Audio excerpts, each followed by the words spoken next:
आज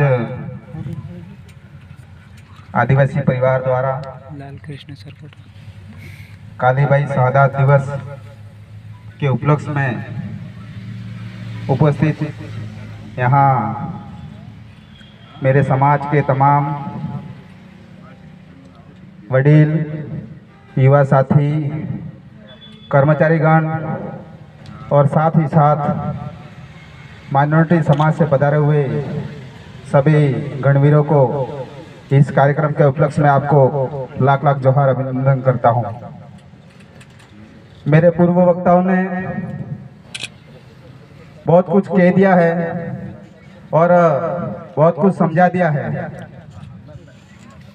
हम पर निर्भर करता है कि हम कितना समझ पाते हैं और आने वाले समय में हम हमारे समाज के लिए कितना संघर्ष कर पाते हैं, ये हम पर डिपेंड करता है।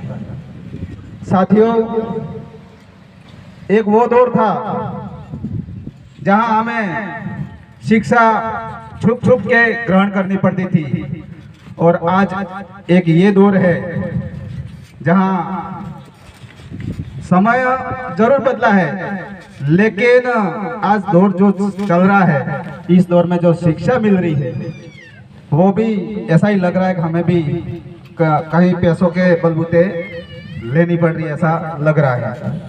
ऐसा क्यों हो रहा है? इनके जिम्मेदार कौन है, ये हमें सोचना होगा। हमारे समाज में एक ऐसा मूवमेंट खड़ा हुआ था जिसकी बदौलत आदिवासी परिवार का निर्माण हुआ और साथ ही साथ आदिवासी परिवार का निर्माण होते ही हमारे कई सारे जनप्रतिनिधि भी जीते, लेकिन आज तक उस मूवमेंट को जो कि त्यों ही रह गया। इसका जिम्मेदार कौन साथी?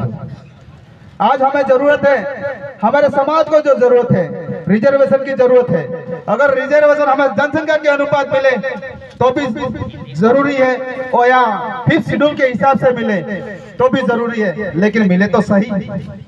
साथियों, जो मूवमेंट हमने खड़ा किया था, उस मूवमेंट को इस तरह से वापस पुनः हमें शुरू करने की जरूरत है।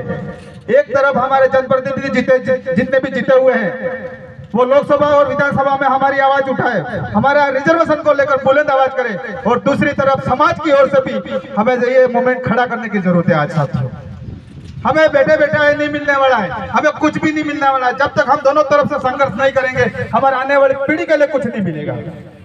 हम कितना भी बोल लेंगे, कितना भी कह लेंगे, लेकिन समय मंच सस्ता है, सुनते हैं, चिल्लाते हैं, इसके बाद घर चले जाते हैं, पुनः चुप हो जाते हैं। लेकिन मैं आशा उम्मीद रखूंगा यहाँ जितने भी पंचायत और मेरे सामने वडील बैठे हैं, इस बात को मंथन करें, क्योंकि समय धीरे धीरे जा रहा है, आ नहीं रहा है। आज हम कहते हैं हमारे हक अधिकारों को लेकर हम लड़ रहे हैं, लेकिन आज परिणाम कुछ और ही दिख रहा है। और जिस तरह से आज मुझे जो संख्या बल दिख रहा है, वो संख्या बल कुछ और होना चाहिए था, लेकिन दुख क्या विषय है कि आज संख्या कम हो रही है। ऐसा क्या है, ये क्यों हो रहा है, ये सोचना होगा, समझना होगा।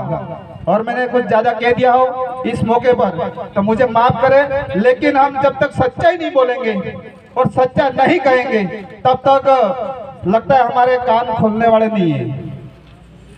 आज सोशल मीडिया के मार्फत देखा जाए, हर कोई आए दिन लिख रहा है, कुछ न कुछ लिख रहा है, लेकिन हम हमारे समाज के लिए, आने वाली पीढ़ी के लिए हम क्या करें, किस तरह से, किस वे में ले जाकर हम हमारे समाज को मार्गदर्शन करें, ये कोई नहीं सोच रहा है। हमें पुनः हमारी जो मूल थीम थी उस पर आना होगा। जब तक हमारी मूल थीम पर नहीं आएंगे तो निश्चित ही हमारे बीच में बिखराव होगा, और बिखराव होगा तो हमें समेटने वाला कोई नहीं मिलेगा। इन्हीं शब्दों के साथ आप सभी को जय जोहार, जय आदिवासी, जय मध्य प्रदेश। बहुत बहुत धन्यवाद सरपटा जी।